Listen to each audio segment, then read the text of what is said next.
Hello, hello, hello. Good evening, my 11th standard warriors. It's time to practice some amazing questions with your physics master teacher, Captain Shreyas. Hello, my warriors. How are you? Hi, Gokulnath. Hi, Chandan. Hi, Gauri Shankar. Hi, Ishpreet. Welcome, welcome, welcome. We completed the theory part of rotational motion in the nurture series. If you see this logo on our channel, that means it's a 11th standard class. Yes, even a 12th standard or a dropper student can also attend all these classes. I started right from basic maths and now we have reached rotational motion. After this, we'll be doing simple harmonic motion. Today, we're going to practice some amazing problems on rotational motion that will scale your level.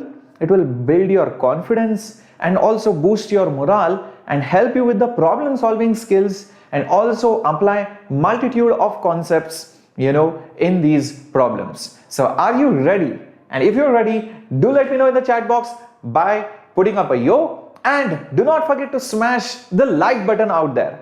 A brief introduction about me. I am Shreyas. I lead the physics department, JEE division at Vedantu, and I have been teaching kids like you for almost like a decade now. So I have lots and lots of experience, and I know what it takes to actually be an IITian, what it takes to actually grow from nothing to crack the examination. I got almost full marks when I wrote my JEE examination, and many of my students are top 2-digit All India ranks. So all of this experience I want to share with you. I want to spread this joy of learning, and if you are with me, do not forget to hit the subscribe button, because there are lots and lots of sessions lined up for you till JEE 2023. I'm not going to leave your back. I'm always going to hold you. I'm not going to let you fall. So let's get started. Hi Sushrita. Hi Gautam. Hello Chandan. Saja. Good evening. Nice to see all of you, and some of you have already formed nice bonds. I can see Gokulnath already has found his elder sister. Hi everyone. Very good, very good. Namaste, welcome. Hi AK Editing. Hi Dakshin. Nice to see all my regular warriors. And if you are new, please make friends. Please raise your hand and let us know that you are a new warrior on Enthuse. Hello, Strashti. Welcome aboard. No problem, Gokulnath. I read your comment and you have watched the recorded session. I'm so proud of you. Okay. Now let me also quickly remind you that if your term 1 examination in the school is almost like over, and if you want to gear up and scale up your preparation with Vedantu and want to cover up all the backlogs, maybe you have studied till NCERT level. Now you want to study the JEE level, or maybe you studied till JEE Mains level, you want to study till JEE Advanced level, and you want somebody to help you right from beginning. You want chapter wise courses, you want my courses, you want tests, you want assignments, you want booklet, you want coaching material, you want somebody to help and handhold you right from zero till the time you write your JEE Advanced. Let me tell you, you can do this right at the comfort of your home. You don't have to go anywhere. You don't have to shift cities. You just have to download the Vedantu app, and there is a link in the description box below which will help you enroll into the subscription. This subscription is monthly or yearly. It's up to you what you want to do. If you take up monthly courses, the prices are very low as like 1,350 rupees when you use my coupon code SHHPRO. But even if you want to take yearly courses, you get even more benefits, because the yearly prices are not just monthly price into 12, but it is slightly less than that, and you can also avail EMI options. So please check out the links in the description box below, and if you feel like joining at least for a month, please do so, and if you like it, please continue, and if you don't like it, it's okay to leave the subscription.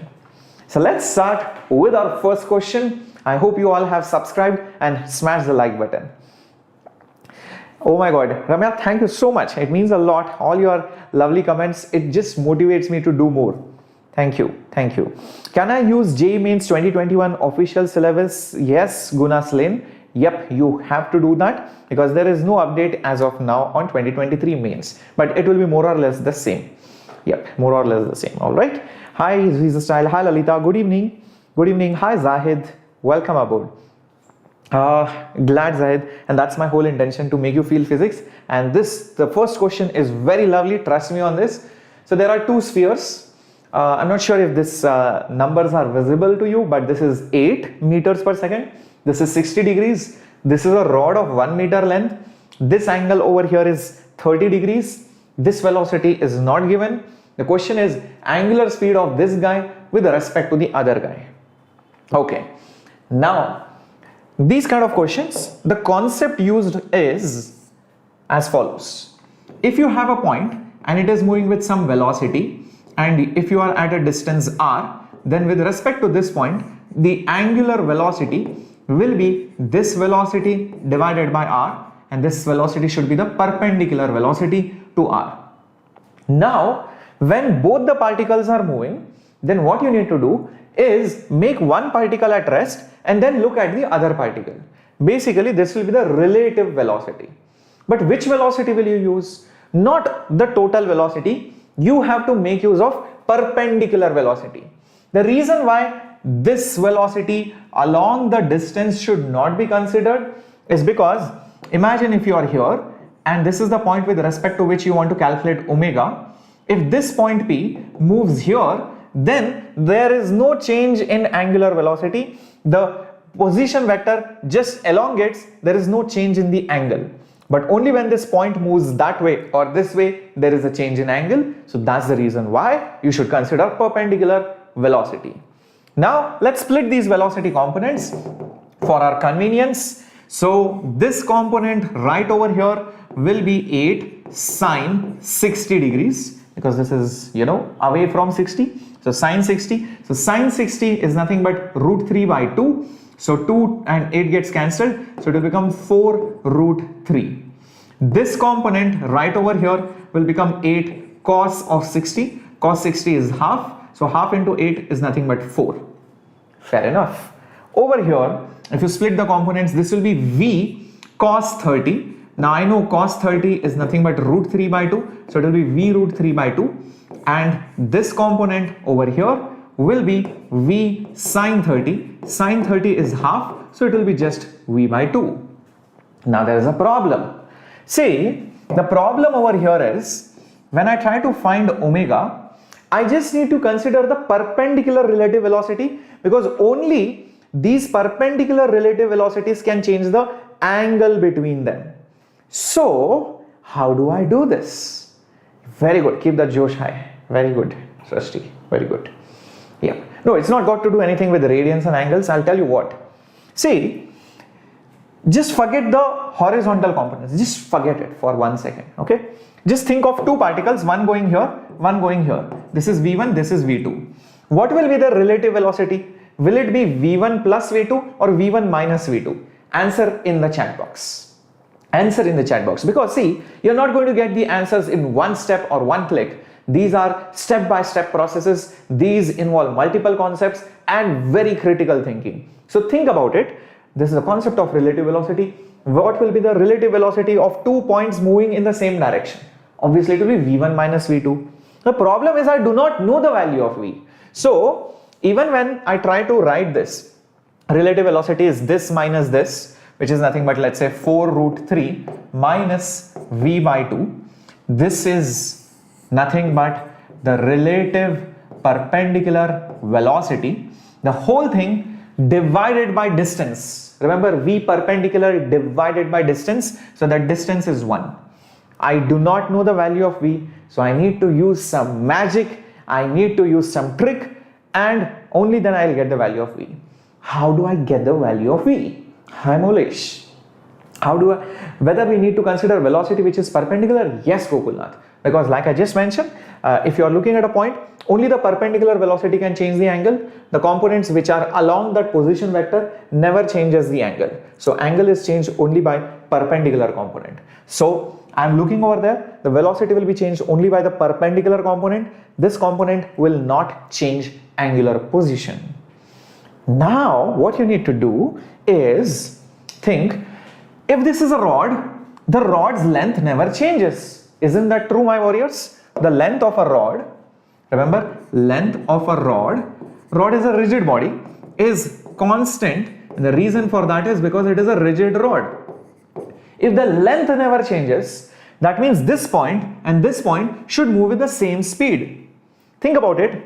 If you have a rod and these are the two ends, if this end moves faster than this end, then obviously the rod will elongate, it will stretch. So both the points should move with same speed, only then the rod will be rigid. Hence, we should write this component, which is 4, should be equal to V root 3 by 2. Is that making sense to you? Remember, because both these points should move with same speed, only then the rod will not break, stretch, compress. So that clearly tells me this velocity by 2, in fact V by 2 is nothing but 4 by root 3. I need this V by 2 over here. So let's substitute and see what do we get.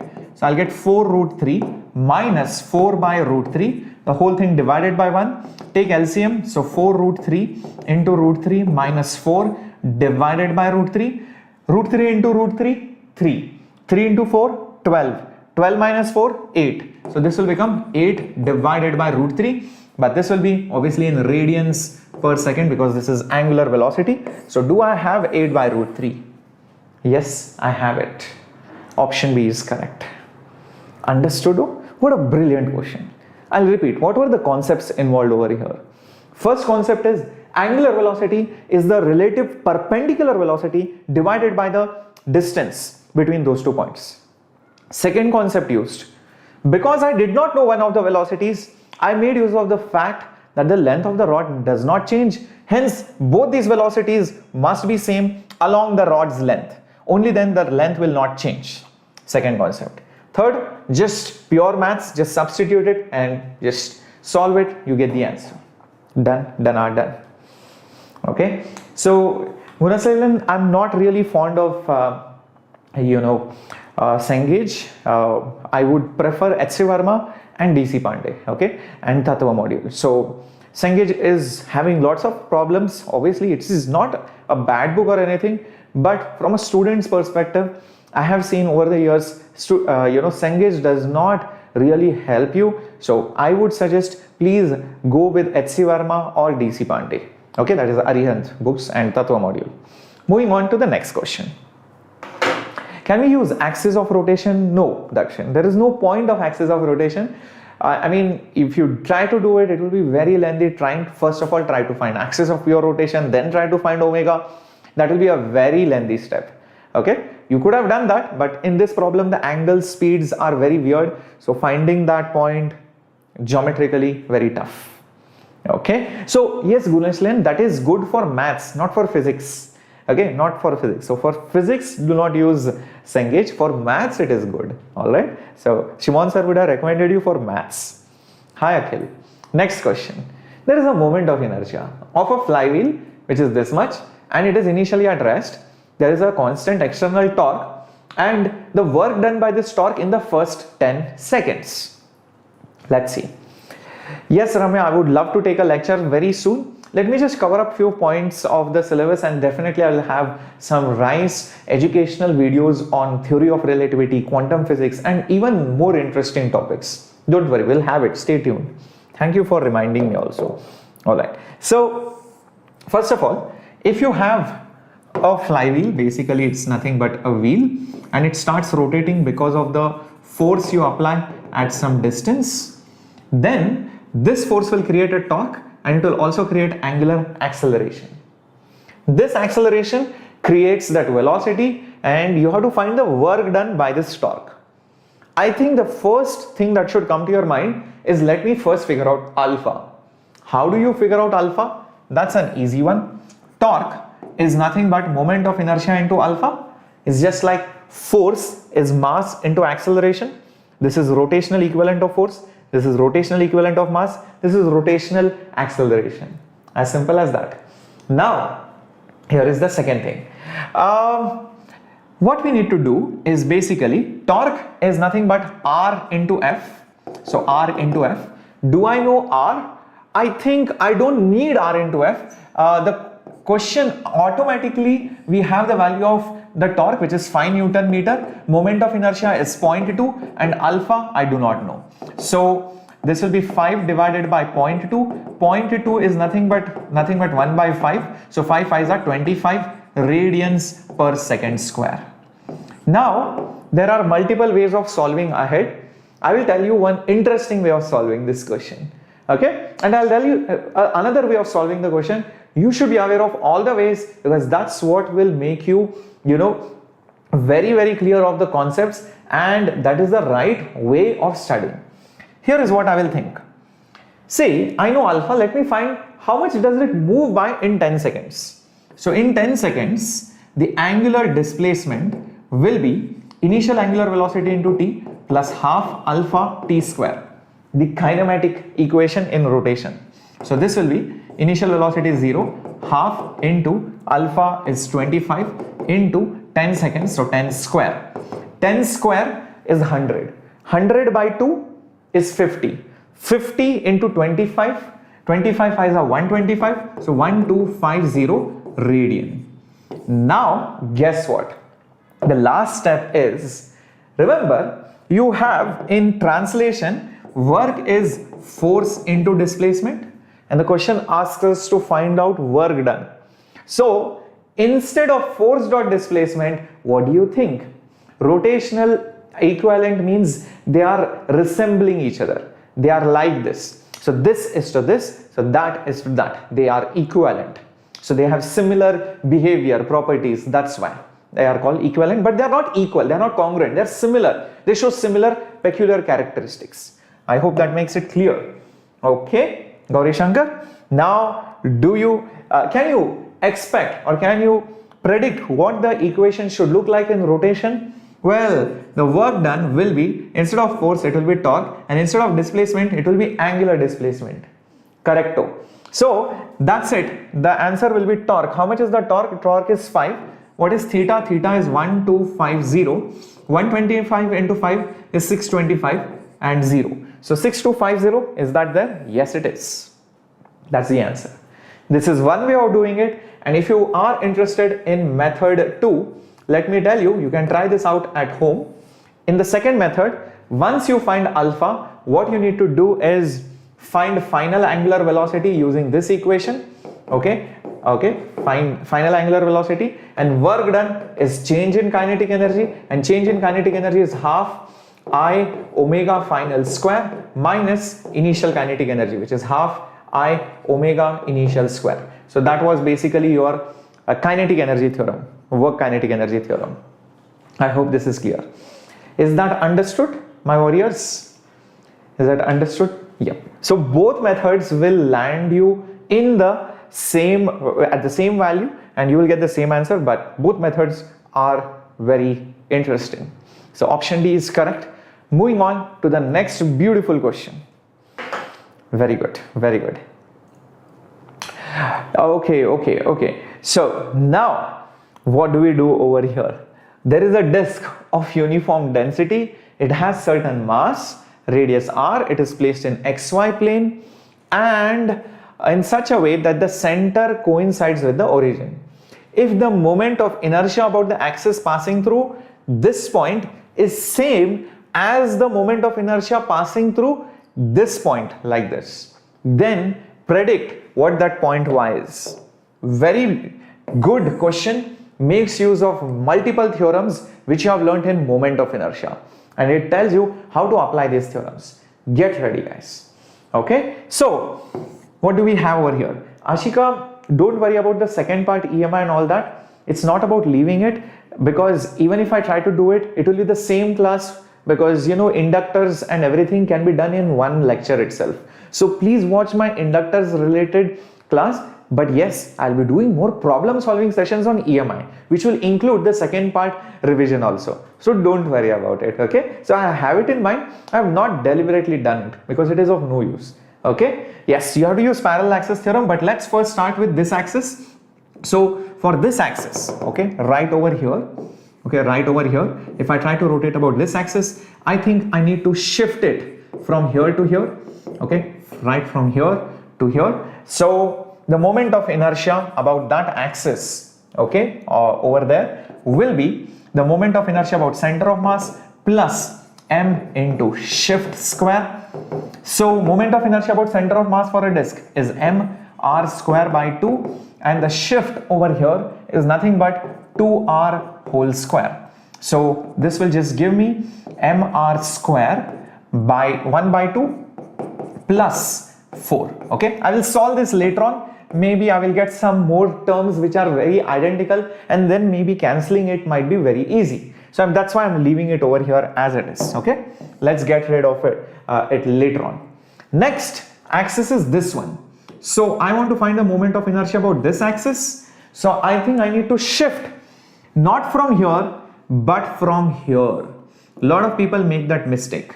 See, you cannot shift this axis to that axis. This axis is, the green one is here, the red one is here. You cannot shift like that. You have to always shift it parallelly. So first you need to find the moment of inertia about this axis, only then you can shift it from here to here. Now how do you find moment of inertia about this axis? Think, the moment of inertia about this central axis will be same as the moment of inertia about this axis, because both of them are diameters. So even this will be IC. If this is IC, this is IC, both of them are perpendicular in the plane of the geometry, their sum will be the moment of inertia about the perpendicular axis. That's your perpendicular axis theorem. Very good, Aditya. So what you need to do is basically IC plus IC will be their combined moment of inertia about this central axis, which is mr square by 2. So therefore 2 times IC will be mr square by 2. 2 goes down, so it will become mr square by 4. That's IC. So find the moment of inertia about that axis, which will be IC plus, okay, m into shift. How much is the shift? Y square. I do not know it. According to this one, IC I can substitute it over here. So it will become mr square by 4 plus my square. So that's moment of inertia. It's clearly mentioned that the moment of inertia is equal. This I and this I are equal. Okay, so this I is equal to this I. So let's just see what do we get right from over here. So I have mr square 1 by 2 plus 4 is equal to mr square by 4 plus my square. M goes. R square can be shifted here. So r square common, 1 by 2 plus 4 minus 1 by 4 is equal to y square. Take the LCM and what will you see? R square into, here you will have 2 plus 4 4s are 16 minus 1. The whole thing divided by 4 is equal to y square. Now 2 plus 16 is 18. 18 minus 1 is 17. So it will become r square into 17 divided by 4 is y square. So y will be root of this. So r square's root is r. Root of 17 is root of 17. Root of 4 is 2. So r root 17 by 2, is that there somewhere? Yep, it is. A lot of people might have marked A also, but that is not correct. The answer is D. Very good. Hi Murugesh, welcome aboard. Understood? Is that clear, my warriors? Yeah, beautiful question. Makes use of parallel and perpendicular axis theorem. Very good, Sasi. Very good, Gokulnath. Very good, Banu. Excellent, Chandan. Moving on to the next one. Okay, so that's option D. Here we have a beautiful question. Beautiful question. Okay, I think I need to shift this diagram a little bit on the top. Can I shift it somehow? Yeah. 1 second. Okay. I need to shift this diagram so that I can use the space below. Okay, perfecto. Now how do I get rid of this? Okay, fine. All right. Okay, so now let's do this question. We have a uniform circular disc, and what does it say? It says that the radius is r, mass is m, particle of mass m is fixed at this point. On the edge, I think there is a small gap given over here, but actually there is no gap, so ignore that. And basically it's in the vertical plane. Okay, think of the disc like this. This my hand is the disc. Okay, the axis is not through the center, the axis is weirdly placed. Okay, and then you leave it, this disc falls like that. It's a very interesting scenario. Let me see if I have something through which I can show you this. Okay, it's a very interesting scenario. Meanwhile, keep reading it. Just keep reading it. It's a very beautiful, interesting scenario. So, I don't know whether you can see this. This is like a disc. This is like a disc. And your axis is not at the center, but it is over here. There is a point mass at the top. Now, when you leave it, you can see more mass is concentrated on the top. So what happens? The disc falls down. So basically it rotates about this axis. So when it comes down, it will have a lot of kinetic energy. So the question is, what is the kinetic energy of the disc? Is that clear? Is that clear? Murugesh, it's already there in my playlist. You can just browse through the playlist of physics section, you will get it. It's very easy. Now, once you understand the scenario, it should click to you that if I want to find the velocity, that means most likely I should use energy conservation, because the mass which was there on the top has eventually come down. So if the mass has shifted down, that means, the potential energy has got converted into kinetic energy. Is that clear, my warriors? Is that clear? Very good. So, Dhanu Varshini, you can do one thing, you can leave a comment after the video and I'll definitely respond to you, okay? So let's focus on the problem right now. Observe this diagram from this side. So basically see this from here. It will make things very clear. How? I'll tell you. So when you see things from this side, what you're going to see is my axis PQ will be over here, okay? This would be my disc. The disc will be somewhat like this. Okay, this is probably the disc, okay, and the disc's mass is m. This is the center of the disc, C, okay, this is the axis, you can think of it like that, and there is also another point mass m over here. This is how it looks like. You can see a lot of mass is concentrated here. Okay, so this is basically your axis. Now what happens? After some time, this disc will fall down. Correct? The disc will fall down, and what you're going to see, these masses are going to rotate like that, and you're going to see that finally the disc will be something like this. This is where the point mass will be, and yep, this is the point mass m. This is the center of the disc. This is where it comes down.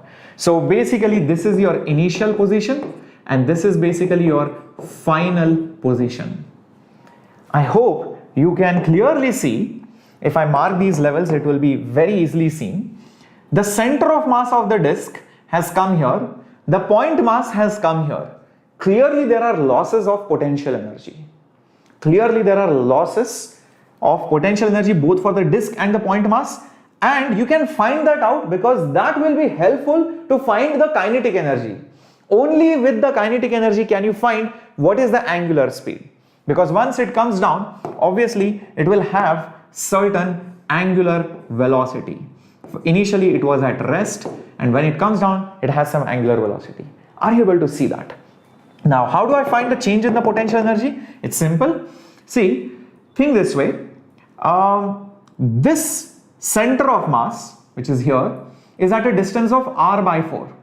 So this center of mass has basically come down by r/4, because from here to here is basically given to be r/4 and more r/4.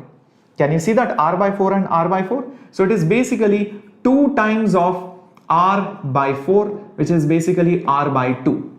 Think about it. The center of mass of the disc has come down by r/2.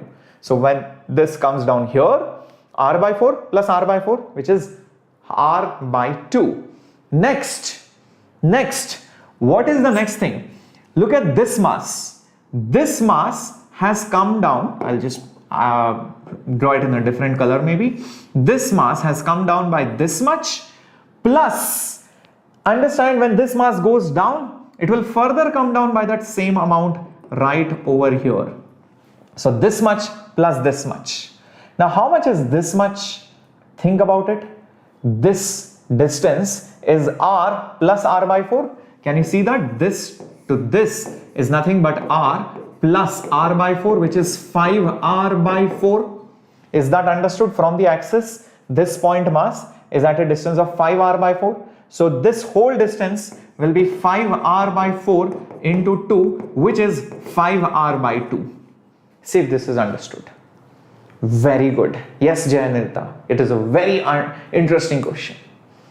So now that you see that this mass has come down here by 5r by 2 and this center has come down by r by 2, I know how to calculate change in the potential energy. Now the only thing left is the rotational energy. To find rotational energy, keep this in mind, I would need the moment of inertia. Without moment of inertia, I will not be able to solve the question. I need to find the moment of inertia about this axis. So let's try and do that. What will be the moment of inertia about this axis? I think there are two things over here when I try to calculate moment of inertia. One is the disk, the second one is this point mass. For the disk, I just need to shift the axis from the center to here. So if I know the moment of inertia about this axis, just basically shift over here. Now, do I know the moment of inertia about this central axis? Do I know the moment of inertia? Think it is not mr square by 2. In the previous problem only I just calculated it. It is not mr square by 2. Be careful. You have to use perpendicular axis theorem and then try to find out the moment of inertia about the central axis. Remember, I just drew two diameters. I know about the center is mr square by 2. So about each diameter it is mr square by 4. So about this axis it is basically mr square by 4. So shift that. So mr square by 4 plus the shift square. Shift is r by 4 whole square.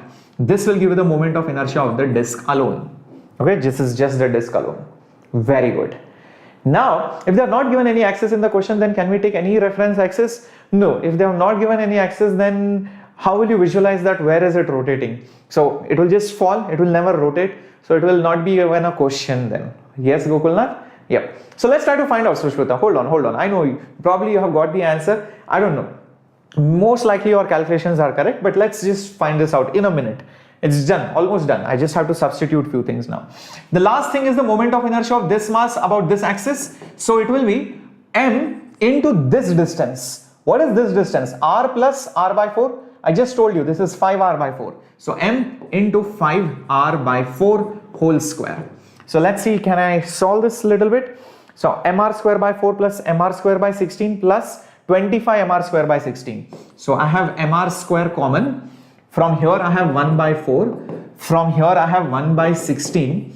And from here I have 25 by 16. Interesting. So if I take the LCM and all of that, so this was for only the particle. Okay, so what will I get? This will become, this is 4, right? So 4 plus 1, which is 5. 5 plus 25, that's 30. So I'm going to get 30 by 16 into mr square. I just divide by 2 numerator and denominator. So I'll get 15 by 8 mr square. So that's the moment of inertia. Let's use this in energy conservation. So in energy conservation, the potential energy got converted into the kinetic energy of rotation. So let's use this equation. So I hope everything is clear till here. Lokesh, I will definitely give you all the suggestions, but please post your comments after the video ends. I'll definitely respond to you, or just wait till the end. I'll definitely probably have few lines or words with you if time permits. So mgh, potential energy mgh, let's do this. So first of all, for this mass, for that green mass, the particle, so m is m, g is g, h is 5r by 2 plus, what is the next thing?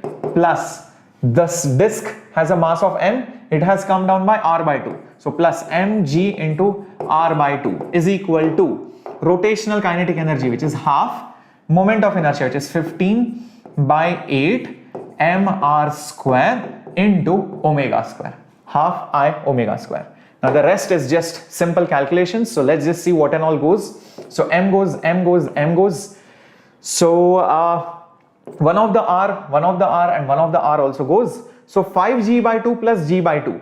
5G plus G, that is 6G by 2 is equal to, here I will get 15, and oh, this 2 and this 2 will also get cancelled. So I can just cancel this 2 and this 2. Okay, and this is 8. Fair enough. This is omega square. I think this is good. Okay, so if I cancel this, I just have to divide it by 3. So this will become 2. Okay, and this will become 5. So therefore, 2 8s are 16. G is equal to 5 omega square. So therefore, omega square will be 16G. Oh, I think one of the R was also there. I forgot that. So one of the R I just carried forward. Okay, so 16 G is there over here, and I have 5R over here. So therefore, omega will be 4 will come outside, and I will have root of G by 5R. I think now it should be fine. Just check this out. Let's check this out. If this is clear. Yep. Very good. So Zishan, please ask your doubt. Please ask your doubt. Yeah. Okay. If it's related to the problem, definitely I'll help you out. Did you love this problem? How was it? Next level, awesome level, Veera level, mind-blowing level, amazing go. Yep. Very good, Sushruta. I think you were mentioning this as the answer. Very good. Proud of you. You got the answer. Very good. Proud of you. Keep it up. This was a good question, and you were able to calculate moment of inertias. You were able to calculate the potential energy losses and solve this question before I completed. Beautiful. Yep. Yes. Okay. Moving on to the next one. Yes. 4 root of G 5 by R. Okay. There is an object of radius R moving with speed V. It's rolling horizontally and it climbs up some hill. And maximum height that it reaches is this much. What is the moment of inertia of the object? Now this question will be Laddu question in front of the previous question. Doesn't it feel like something related to the energy conservation? Because it is rolling. Yep, it is rolling. This is a mass which is rolling, and it slowly goes up, stops till a point. And what has it done? It had some kinetic energy. That kinetic energy just got used up. So what kinds of kinetic energy were there? There were 2 kinds of kinetic energy, if you realize this. So there was one kinetic energy of translation, and the second one was kinetic energy of rotation. Both of them got used up when it reached up into potential energy of gravity. Does that make sense to you? Does that make sense to you, my warriors? So now just have to solve the question. So let's see what do we get. Translational kinetic energy is half mv square. Rotational kinetic energy is half I omega square. Potential energy is mgh. Okay, mg into h. Okay, but it was mentioned that it was rolling. Rolling means v is equal to r omega. So I think I can get rid of this omega, and you will see how. So I'll write it as half mv square plus half I. Instead of omega, I'll write it as v by r. So it will become v square by r square is equal to mgh. Oh, h is also given, guys. What is h? Check this out over here. 3v square by 4g. So 3v square by 4g. Okay, let's see if we can cancel few things. Like g goes.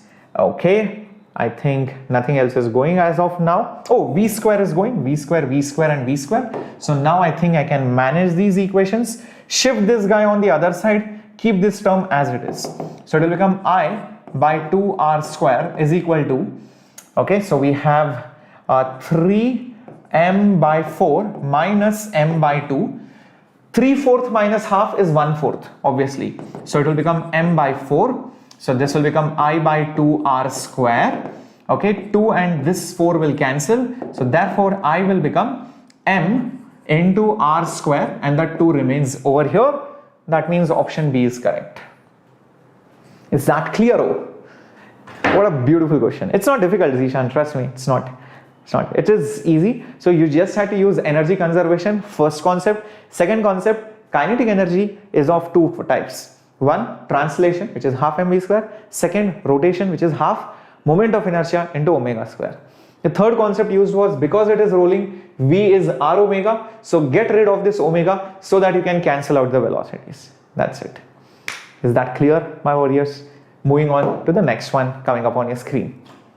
Yes, Uday, I'm a doctor of all the students, because most of the students who are here, they have one small, disease, and the disease is basically, not knowing the art of solving problem, or not knowing how to get to the solution via different methods, or basically some conceptual level understanding. And all the students, even I had that disease when I was your age, but I found amazing teachers, and that's why the disease just went away. So now I'm the doctor for all of you, because I'm going to cure the disease and make sure that you crack JEE. Because without that disease being cured, you will not be able to crack the JEE. Isn't that right, Uday? So let's move on to the next question. B option is correct. Wow, this is a very good question, guys. Okay, so we have a massless thread. It's wound over this pulley. That pulley is not having any mass. Let's ignore that. So this reel, wow, this reel has moment of inertia of 0.6 and radius is 10 centimeter. Inside, outer radius is 20. It's placed on a rough table. Friction is even enough to prevent the slipping, and eventually the acceleration of the center of the wheel is asked. It's given that this mass, okay, I think that data is missing over here, but let me just add it. I remember it was, I think it was 1 kg or something, okay. When I solved it, I think this was supposed to be 1 kg. So I think that one is missing over here. Okay, so anyways, now let's try to solve this question. The question is to find the acceleration of the center of the reel. So the acceleration of the center of the reel, that means this point. So it will have some acceleration. It will also have some angular acceleration, right? And there will be some forces like the normal, then you will have mg, and then you will have tension, and then you will have friction. So these are your standard forces, right? Definitely, Gunasalan, what 240? You will get even more than 240, Gunasalan. You can reach more than, you can reach 300 marks, aram se. And many students have already done that. Okay, we have so many toppers right from Enthuse. Now, if there is a tension here, obviously this same thread will have the same tension. Remember, the pulley over here is massless, and you will have 1G over here. Interesting. Now, this is a common mistake which many students do, and that is, if this is acceleration A, they mark this mass's acceleration also A, and that is completely wrong. I will be like, sir, why is it wrong? Reason is, this thread is not connected here. This thread is connected somewhere here. It might have completely different acceleration. So you need to be little bit careful out there. How do you do that? Well, here is my logic. See, this is my reel, okay, not the Instagram reel, and this center has acceleration A. A is alpha into radius. Be careful, the radius is not r, the radius is 2r. So this is 2r.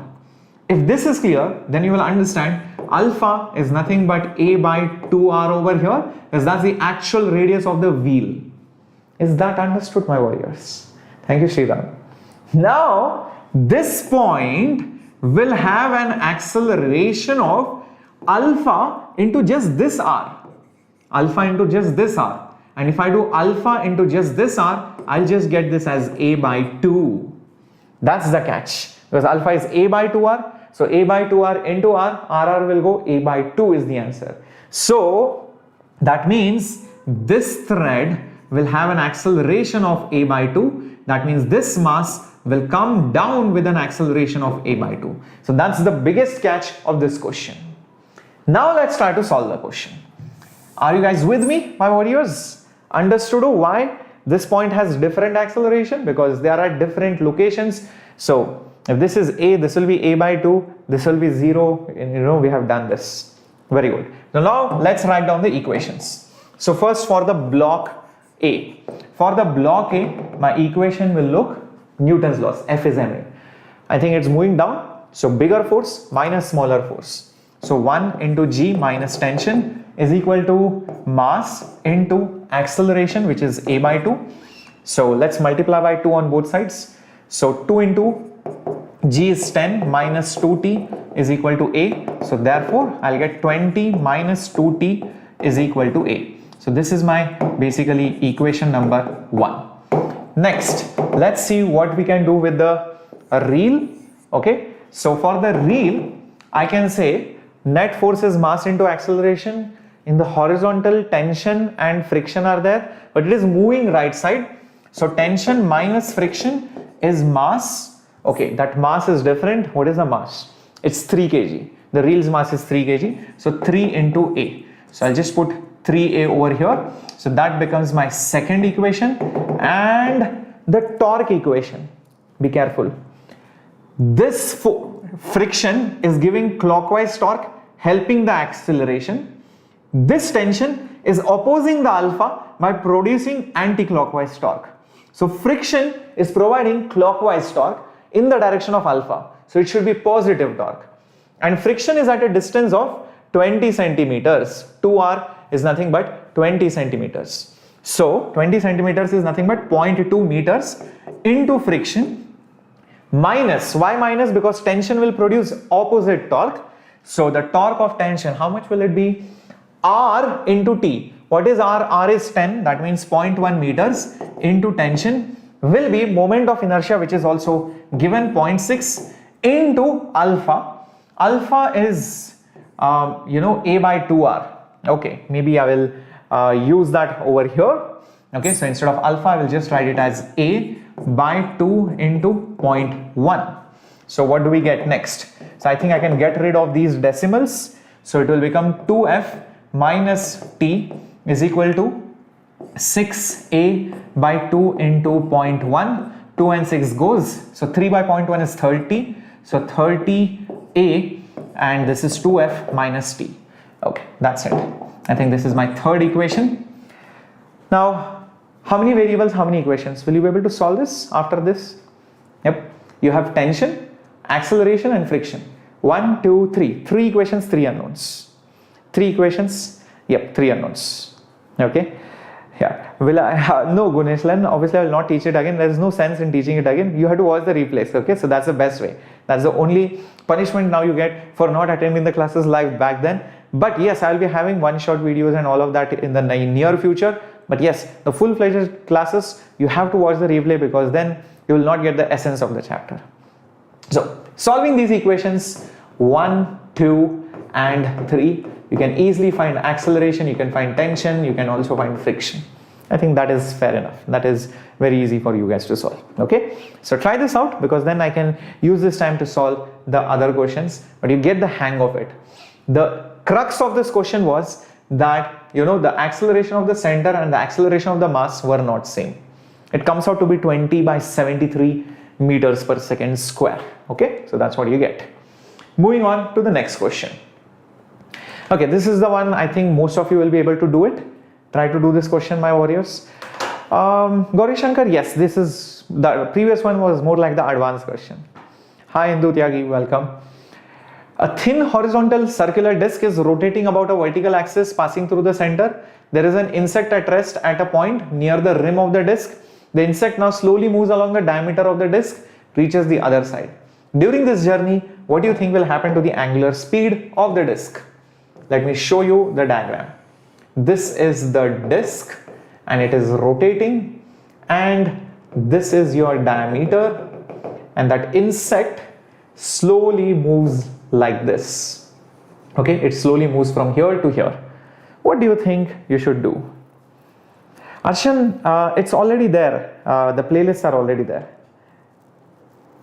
Gunaslin, if you see whatever videos I have posted this year, watch it, not the previous year, not the Flash series. Watch Nurture series and Pathfinder series because those are the fresh playlists.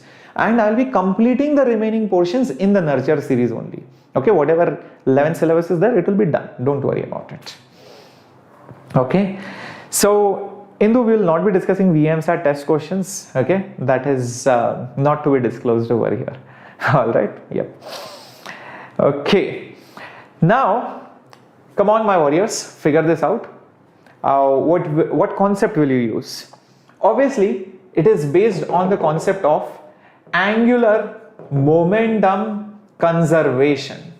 Angular momentum conservation, because this insect and the disk is one system, and the total angular momentum of the system should be conserved, because whatever the insect is doing is applying the forces within the system.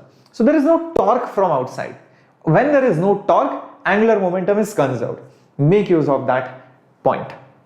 Now think, when the point mass or that insect starts going inside or starts moving towards the axis, what happens is the moment of inertia decreases.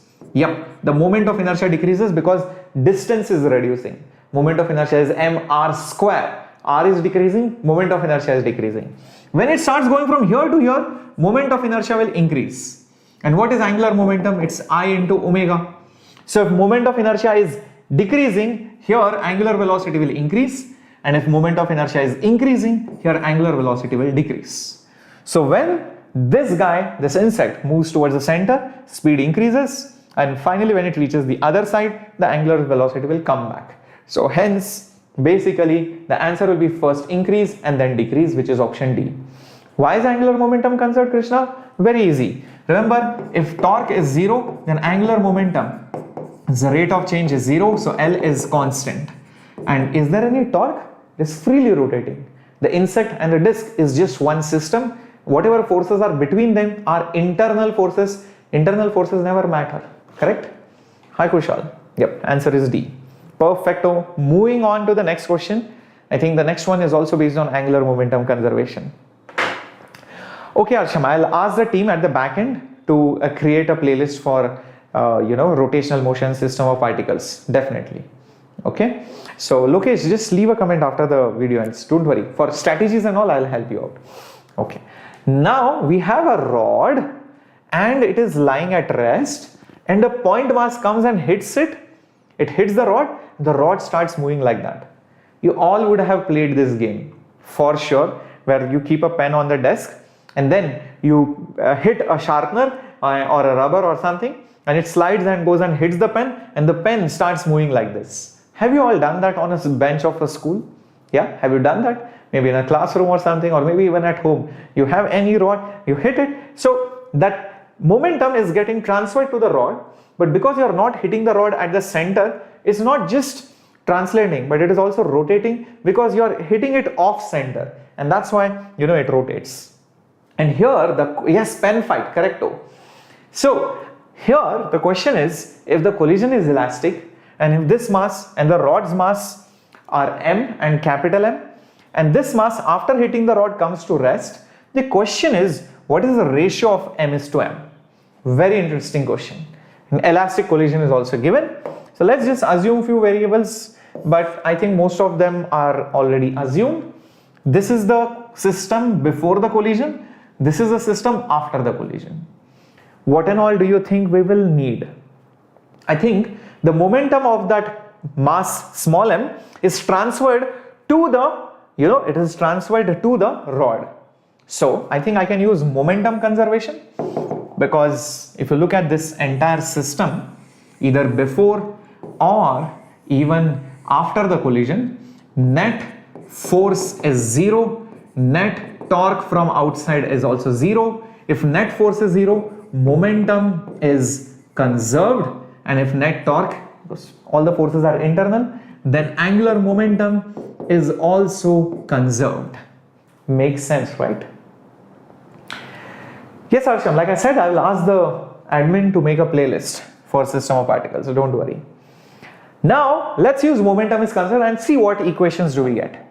So using momentum is conserved, what do I get? I will get initial momentum, which is m into v naught. Okay, that's the initial momentum, will be final momentum. Remember, to calculate the momentum, just look at the center of mass. So the total mass of the rod is here and it is moving with velocity v. Okay, so v is the velocity of the center and it is also rotating with omega, but ignore the omega because you just need to concentrate on the center of mass to find the momentum. So momentum of the rod into v. Fair enough. From this I'll get final velocity is small m v naught by capital M. Next, if I use angular momentum is conserved, okay, let's decide a point about which you want to conserve it. How about this point? Okay, how about this point, which is just near the center of mass? It will become easy then. Okay, let's try to do this. Now, what you need to do is basically, okay, let's try to do this. Initial angular momentum is only of this point mass because the rod is at rest. What is the angular momentum of the point mass? mRv. What is r? Look at that. From the center, r is basically L by 2. This mass is moving with velocity v0. So what is the angular momentum? M into r into velocity. The rod does not have angular momentum. Next, the mass comes at rest. So the point mass has no angular momentum. Okay, so I'll put a 0 there. But the rod has angular momentum. Now, be careful when you write the angular momentum about that same point. This is that rod. This is the point about which you want to calculate the angular momentum.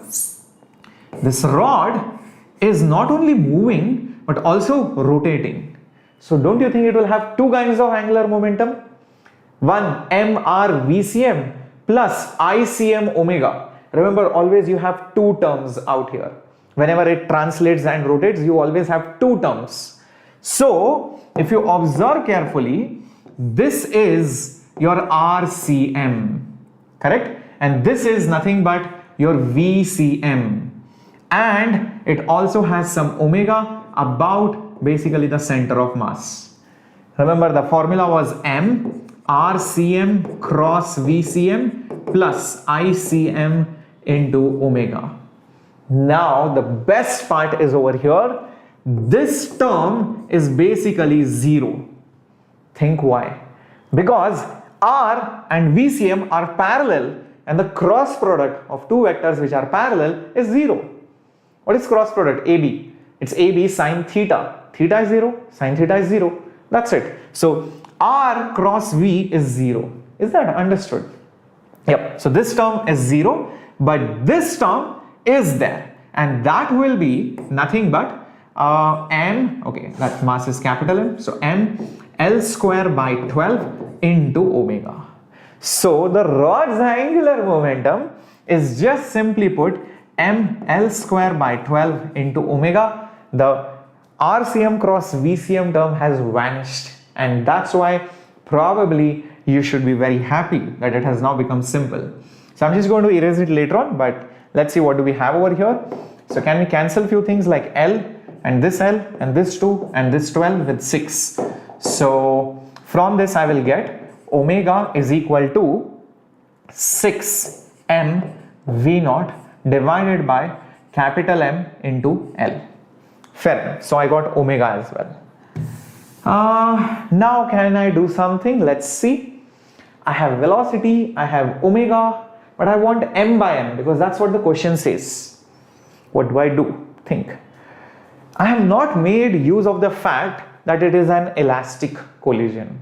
If it's an elastic collision, then what should happen? Energy should be conserved.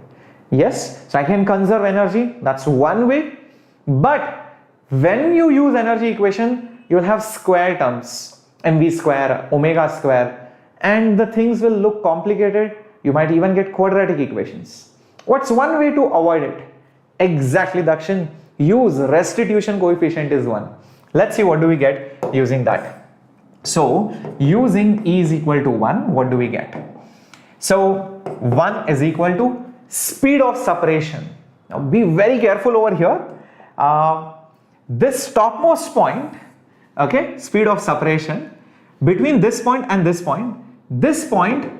does not have velocity v, but it has v plus the tangential velocity, which is omega L by 2.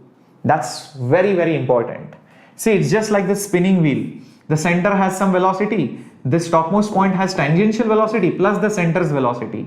So the same way over here, this rod is not just translating, but it is also rotating. So it also has tangential and the central velocity. So be careful. So that's why this point has v plus omega L by 2. Now, the next thing that you need to understand is what is the relative separation between these two particles.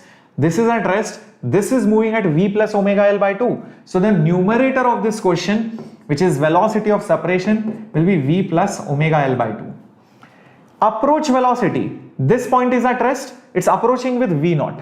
So this is just v naught, just shift it here. So v naught is equal to v, I think I know the value of v, which is m v naught by capital M plus omega is from here. So 6, look at that, what is omega? Omega is 6m by ml into v naught into L by 2. A lot of things are going to get cancelled. V naught, V naught, V naught. L and this L. This 2 and this 6. This will become 3. Okay, so what do we get from here? So 1 is equal to small m by capital M plus 3 small m by capital M. I think I can just add them. So 1 plus 3 is 4. So it will become 4 small m by capital M is 1. So therefore, small m by capital M is 1 by 4. That should be the answer. How many of you understood, got a hang, and now are enjoying rotation motion more than ever? How many of you are getting scared? Oh my God. Yep, clear, Sushrita. What a brilliant question, right? So these are there in HC Verma also. If I remember, HC Verma question number 72, 73, 74, somewhere around that. You have many questions like this in HC Verma which are very much related to the concept that I just taught you. Sushrita is not scared. That's what I want. And even if you guys get scared, don't worry, watch this video again. It will help you. Okay? Whenever you get stuck, remember this problem is very, very important. Okay, so we got 1 by 4. Let's move to some more amazing questions. But remember, mega scholarship admission test is going on every Wednesday. It's objective time. It's free. You will win scholarships for getting entry into Vedantu. So go ahead, check out the link and make sure you are registered, and please prepare fully and give the VMSAT. Okay? And if you want today's PDF, all the questions, it will be available in the Telegram channel. This link for the Telegram channel is also there. You know, you should just go down. It's there in the description box. Okay, you'll get all the updates and all the session PDFs. Okay, starting off with the next question based on rolling and slipping and all of that. Let's see, you can solve this very easily. The question is on your screen. Gauri Shankar 13 standard means repeaters batch, droppers, students who want to give second attempt for JEE exam. Here in this question, 3 points are marked. Which point do you think has more speed, equal speed or less speed? What do you think? Come on, my warriors. This is very easy one. I want you guys to spam the chat box right away. Think, what is going to be the answer? This particular disc is rolling without slipping on a horizontal surface. What do you think will be the final answer? Which speed will be more, A, B or C? Think about it. Come on, my warriors. It's very easy. Very, very simple. Think. Sushruta saying C, Dakshin saying C. It's very easy. I have told you about the instantaneous axis of rotation, and remember the instantaneous axis of rotation for a rolling disc is right over here. So all the points go in circles like this, and the points which are far away will have more velocity because velocity is omega into r. So more the r, more is the velocity. So C more than B more than A. Hence CBA, option C, should be the correct answer. Is that clear, my warriors? Yep. Clear? Very good. Going on to the next question. But before that, a quick revision of slipping and rolling. Now, see, I have taught you what is rolling and what is slipping, but let me give you some additional pointers just because you have attended today's class. Okay? So first thing about slipping. Remember, slipping means, you know, the point of contact has relative velocity with respect to the surface. But did you know there are two kinds of slipping? One is called forward slipping. The second one is called backward slipping. I'll give an example to make sense out of this. First, let's talk about forward slipping. Imagine that you are in a car. This is the car, okay, and this is the wheel. You're trying to accelerate, okay. This is the front end of a car. Okay, so just probably something like this. Okay, now you're trying to accelerate. Okay, you're trying to accelerate, but you're stuck in the mud, so the wheels do not move too much. Okay, and you see that this point, okay, because the wheels are spinning a lot, this point moves more back than what it has, than, you know, the center. If you see the center of the car, the center of the wheel of the car, that is trying to slowly move forward, but the wheel is stuck. It's almost like spinning right at its place, but there is a small motion in the forward direction. You will see that the velocity of the center of the axis is this way, but the velocity of the point of contact is backwards. When velocity of the center or the axis is in one direction and the point of contact is in the other direction, it is called as backward slip. So what is this called? This is called as back slip. The exact opposite happens when you try to brake really hard. Okay, you're trying to brake very hard. So this is the front of a car, let's say, and the wheel is hardly spinning. The wheel is almost like stuck. The center of the wheel is getting dragged like this, and this point is also almost like moving along with the wheel. You are braking. So this point is also moving forward, and you will see this point of contact is not at rest anymore. This is called as forward slip. So there are two kinds of slip. One slip where the point of contact moves along with the center, along with the axis, then it is called forward slip. Second slip where the center of the wheel moves in one direction whereas the point moves in the opposite direction. That is called as the backward slip. So you can see forward slipping, the best example is when you brake very hard and you are drifting. Okay, you have pressed on the brakes like really hard. So the point of contact moves forward, and because the point is moving forward, the friction is acting backwards. Does that make sense to you? All my warriors? Does that make sense to you? The point of contact will move forward. That's why the friction will be kinetic. That's why I've shown FK, and it will act backwards. And because of this, energy will not be conserved.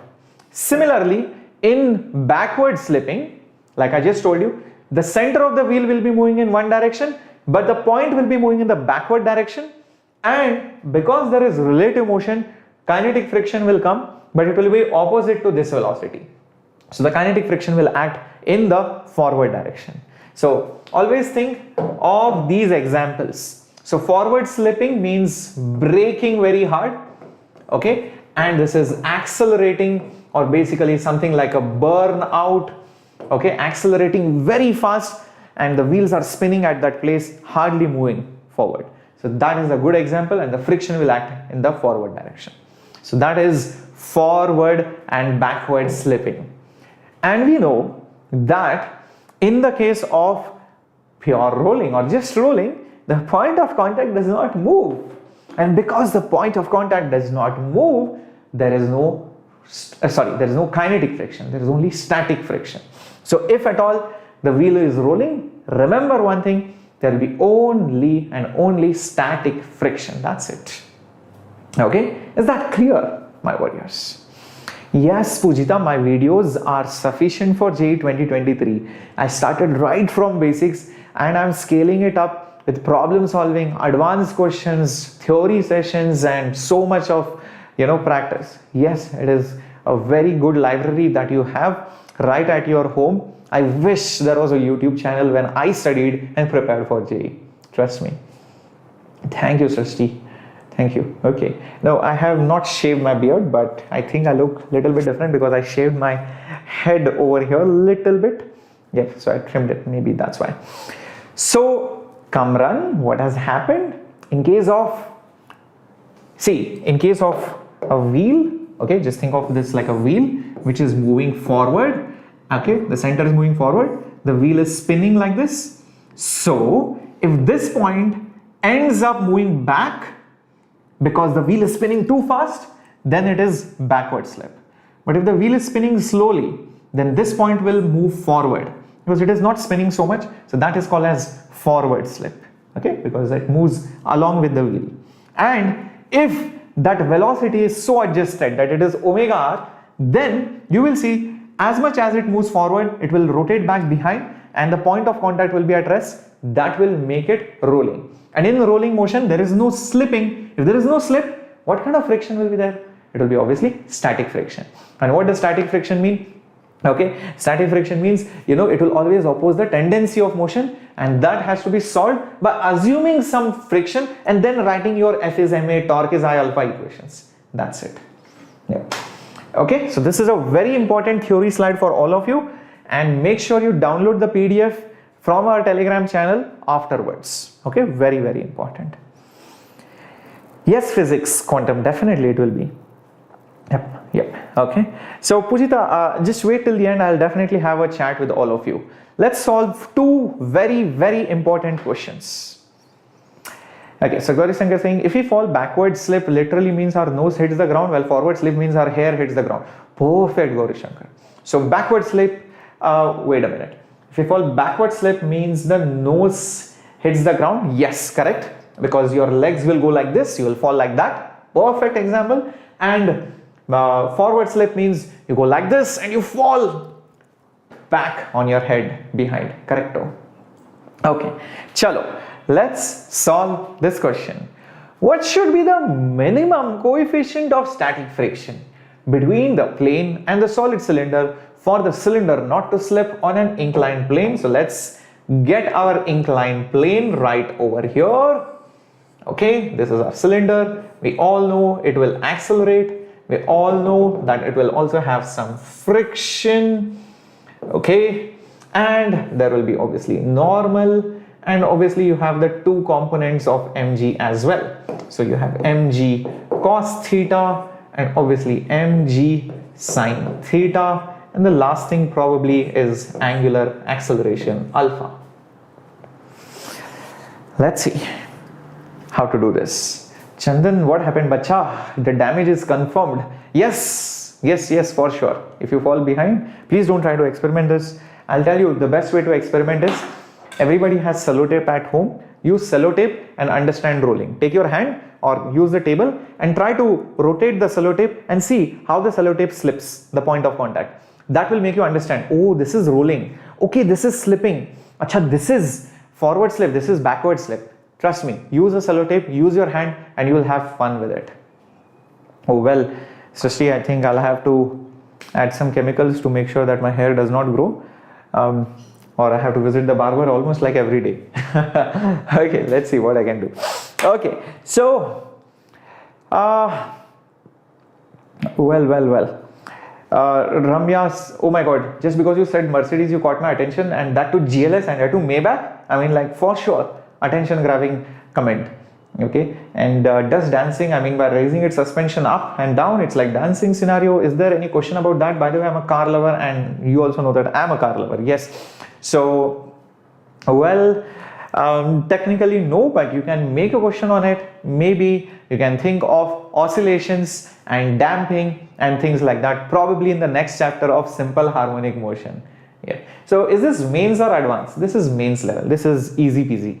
Let's do this question. Okay. So first of all, in order to find the coefficient of friction, I think I need to find friction. And in order to find friction, let's use torque equation. So if I use torque is equal to I alpha, let's see what do we get. There is only one force giving torque. That's not normal, that's not mg, that's not mg cos, it's friction. And friction is acting at r. So r into F is equal to moment of inertia. It's what is it? Solid cylinder. So mr square by 2 into alpha. Alpha is a by r, right? A is alpha, alpha is a by r, standard thing. Okay. So let's see what and all gets cancelled. This r, this r, this r, this r. So I'm just left with F is equal to ma by 2. But wait a minute. When you want to prevent it from slipping, that means, so you can see that what is the minimum coefficient of friction? That means the friction acting is Fs max, and when the friction acting is Fs max, this friction will be none other than mu into normal, and this acceleration also, I think I know the formula. Try to recollect acceleration of any rolling body down an incline. It was g sine of theta divided by 1 plus I by mr square. Do you remember that? And in this case, the moment of inertia is just mr square by 2. Interesting. And let's see what happens. Mu into normal. What is the normal? Normal is mg cos. So just put mg cos theta is equal to m by 2, and you have g sin theta. mr square cancels. 1 by 2 plus 1, that's 3 by 2. Fair enough. mr square gone. Only 1 by 2 is there. Half plus 1 is 3 by 2. Okay, a lot of things are going to vanish again. Let me just try to disappear them. Okay, m and m gone, g and g obviously gone, this 2 and this 2 also gone. So I think I'm just left with let's see, we have mu over there, we just have cos theta over there, and we have sin theta and divided by 3. So mu is sin by cos, which is tan theta divided by 3. That's our final answer. Done, done, done. Correcto. Option A. Oh, who was that? Very Goel. Perfecto. That's the correct answer, Ramya. Excellent. That's it. So you need to remember this formula. There is no escaping this formula. Very, very important. Even when I derived it in the class, I told you it is very important. So remember it. Okay. Chalo. Beautiful. Moving on to the next question. Okay. So assertion reason, very easy. I'm pretty sure you can do this like this. There is a ball and it is rotated like this on a rough ground. You're just spinning it and you're keeping it on the ground. As soon as it touches the ground, it goes ahead, okay, and maybe it moves towards the left side. That is the assertion. Friction will act towards the left till it starts rolling. That's the reason. And the question is this statement correct, this statement correct, both are correct, both are wrong, are they correct reasons of each other? So Shruta is saying A. Okay, let's see. If you spin it this way, clearly it's obvious that this point will have velocity here. So naturally the friction will act here, and once the friction acts here, that friction will create a torque like this, and it will create alpha like this. And the moment it creates angular acceleration like that, okay, is that clear? Yes. So that will reduce, it will reduce omega, but this friction will also create one more thing. It will make it accelerate, and because of that, it will make it increase the velocity. And the velocity increases, the angular velocity decreases till v is equal to omega r, and once v is omega r, it will start to roll. So let's see what has happened. This sphere starts rolling, the friction will start acting this way, this friction will oppose the angular velocity, that's why angular velocity will decrease. But simultaneously this friction is the only force in the horizontal direction, so it will push the wheel there. So omega is decreasing, velocity is increasing. There comes a point when v is omega r. Once v is omega r, it will start to roll. So that spinning disc will eventually get grip. It's like a skidding tire. You press the accelerator too hard, the wheel spins and eventually gets grip and it moves forward. So it eventually rolls on it. So friction will act towards the left. Yes. This ball will start moving towards the left. Yes. Is it the correct reason? Well, it is not completely explaining it. Yes, the friction acts, but you should probably give more reasons to it. Something like this friction will give the torque will reduce the omega, and this friction will provide this velocity, and eventually v is equal to omega r. So I think most of these statements are missing. So I wouldn't accept this as the complete reason. So hence both are correct, but it is not the correct reason of that assertion. I hope that's clear. Last question for today, but this is going to blow your mind. It's going to absolutely blow your mind. Ready, my warriors? Let's get going.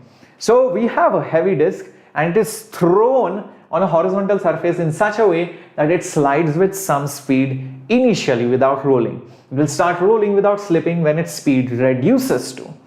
Now this reminds me of a beautiful scenario. Some of you might have done it, some of you might have seen it. Bowling. Not the cricket bowling, but I'm talking about the bowling which is there in the malls. You have this heavy sphere, you hold it with your 3 fingers and then you throw it. So when you throw it, you're just giving it translation, you're hardly spinning it. I mean, those balls are really heavy, you cannot afford to spin it, probably you might break your fingers. So you just throw it, so that ball slides and then eventually it starts rolling. Have you seen that, or are you able to recollect this scenario, maybe some point of time which you have played this game? Well, and even if you have not, I hope this scenario makes sense. So basically you throw the ball, eventually this ball hits the ground, and eventually the ball starts to roll. That's what has happened in brief. So let's draw the first step. You have just given it velocity v0, but there is no spin. So this is at t is equal to 0. Eventually, what has happened? Eventually, you will see that this velocity will change and there will be some angular velocity. Very interesting. The question is, what's that speed? Okay, not played, but now you can visualize it. Some of you have played it, looks like it.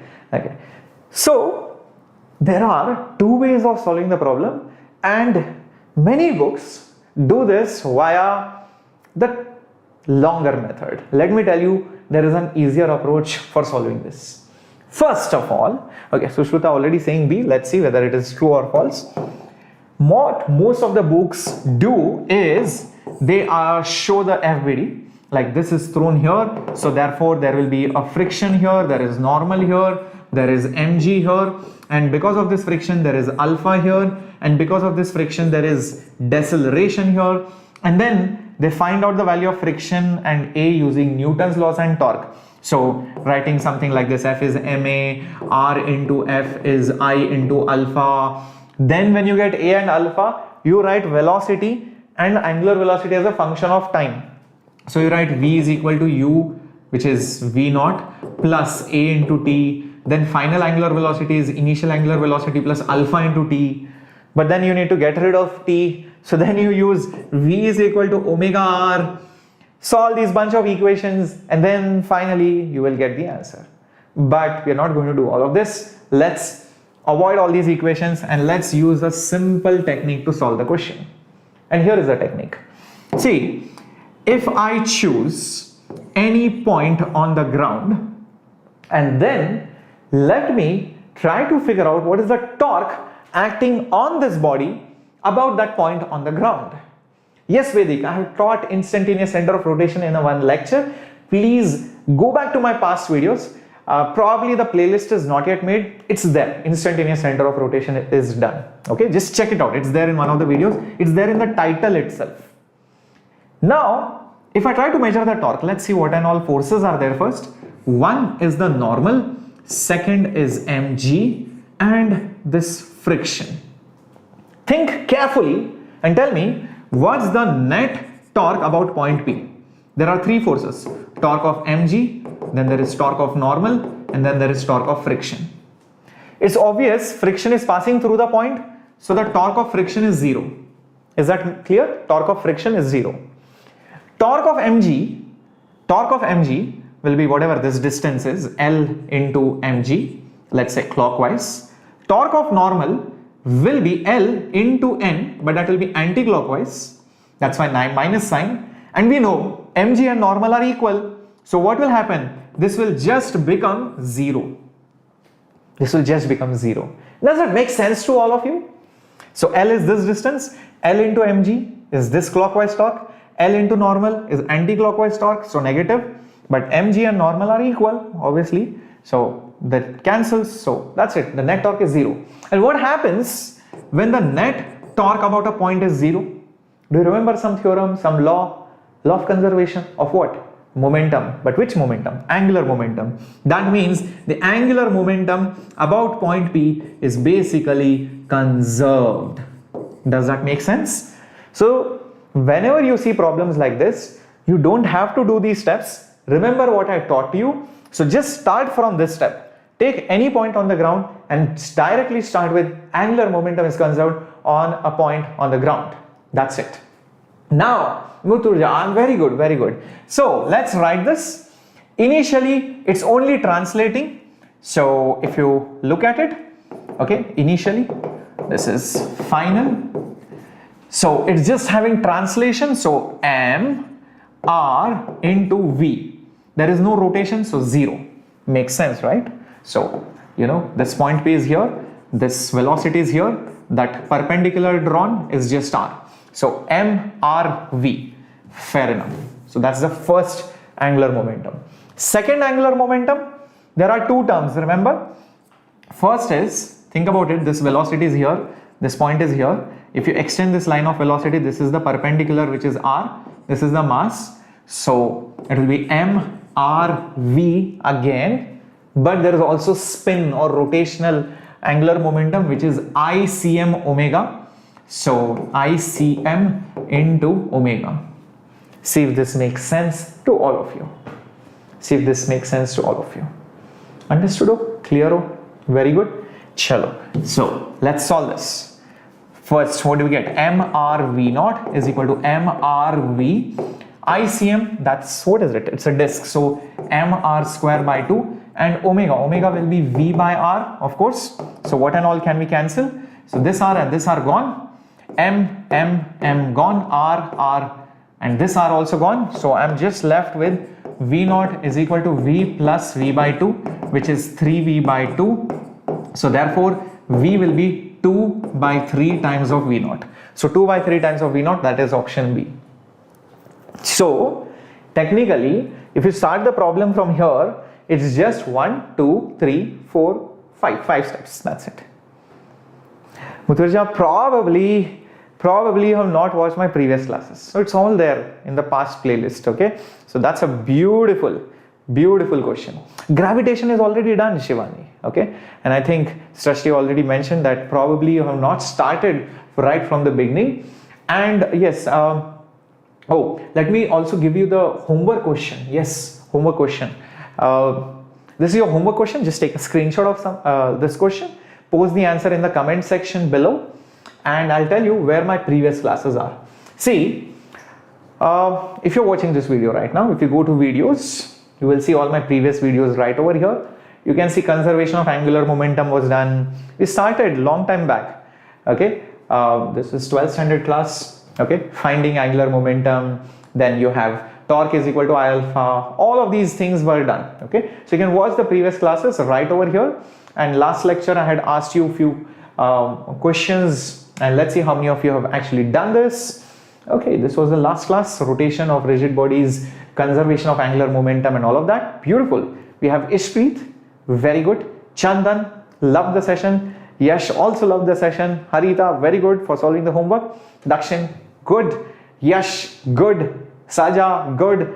Srishti, you are enrolled in my short answer discussion micro course, and it is very helpful and wonderful. But some of the videos are private. What to do now? Okay, just let me know, Srishti, which videos are private. I'll get it sorted. I'm not sure why it has gone private. If there is some technical issue, I'll get it sorted. Just ping me over here the lecture titles. Okay.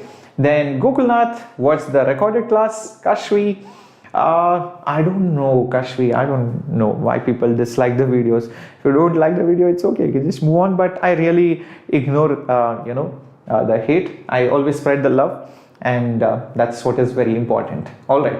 So, anyways, in the description box below, you'll also find a link to join the subscription JEE 2 years. So just click on this, and you will see, you will be able to attend my courses just like you saw, students talking about my courses. You will get free access to that, and the courses are for as low as 54,000 rupees for the entire 2 years till JEE 2023. And if you want to apply for 1 month, yes, this option is also there. This is 15 days, but when you use my coupon code, right, this 15 plus 15 will become 1 month, and you get it for 1,350 rupees. So that's something which is worth trying, and you get, your doubt solving in the class, 2 teacher model, assignments, tests, live classes, my classes, recordings. It's amazing, trust me. And you can go for the higher packages also. Many students go for the classic because they need doubt solving, and some students also need some personal mentorship. Then they go for the plus version. So try it out is what I would say, and I'm pretty sure you're going to have fun, and you're going to leave a comment after this. All right, Shivani, yes, JEE is tough, but that's why we are here, to make it easy. See, the journey is going to be tough, but you have to enjoy it, and there are things which, if you study on your own, might look very difficult, but when somebody teaches it to you, it becomes easy. So we are here to make the journey easy and make you comfortable, but at the same time understand even then the journey is still going to be relatively difficult than your board exams, because you are used to write board exams or normal examinations. This exam is a competitive, tough examination, so we're going to make it as easy as possible for all of you. Okay. Yep, Chandan. Yes, it's okay, don't bother. I mean, I look at your love more than anything else. The Telegram link name, it's there in the description box again, bacha. So if you are here, see this. Join our Telegram channel. Just click on this link, and if you open it on the phone, you will be able to join our Telegram channel. Okay. So otherwise, it is a private channel. You will not be able to search for it online. Okay. Bye bye, Dakshin. Take care. Jiva, the next class will be, I think, on Saturday for all of you, because you remember I just made an announcement. JEE 2023 Advanced has new syllabus, so we need to work up on a new strategy, and let's decode what do they actually mean. So let's meet on Saturday 7:30, and yes, you're going to have more sessions next week. We'll start with simple harmonic motion 7:30 again. Yep. Okay, Vedic, you're a dropper. Vedic, let me tell you, bacha, there are amazing courses for dropper students. The batches have just started. Okay, 15 November, you can still join in. You will not miss anything. You will get the recordings of whatever you have missed. I have personally sat down and designed the course, and we have handpicked amazing teachers to help you crack the JEE exam. Do not go anywhere. Trust me, the scene does not look good. Again, the COVID cases might spike up. You can see what's happening in Europe. I would say stay at home, stay safe, and take as much help as you can from Vedantu. We will give you books, we'll give you classes, we'll give you tests, we'll give you assignments, everything. Trust me. Okay. If you want more details, please leave a comment after the video. I'll reply to your comment. The next chapter, Shivani, is going to be SHM, simple harmonic motion or oscillations. Even if you start the preparation now, you can crack it, Prakash. Meet me on Saturday. I will help you how to crack it. Okay. Sashti, bye. Bye, Sushruta. Take care. Glad you all enjoyed it. Have a great time. Ramya wants this year to end because of, I don't know, you are 9th grader and biology will come. So Ramya is a fan of bio. Okay, so you love bio, interesting. So I'm hoping that I'm going to see an amazing NEET aspirant very soon on this channel. At least for the physics part, I hope you will still follow my classes. Take care, bachalal. Have a great time. It was splendid spending this time with all of you, and have your great dinner, spend time with your family and relax, and make sure that you solve the homework questions, post the comments, and keep studying, be consistent, keep coming back, and do not forget to hit the subscribe as well as the like button. This was Shreyas here, and I was going live from Bangalore. Hasta la vista.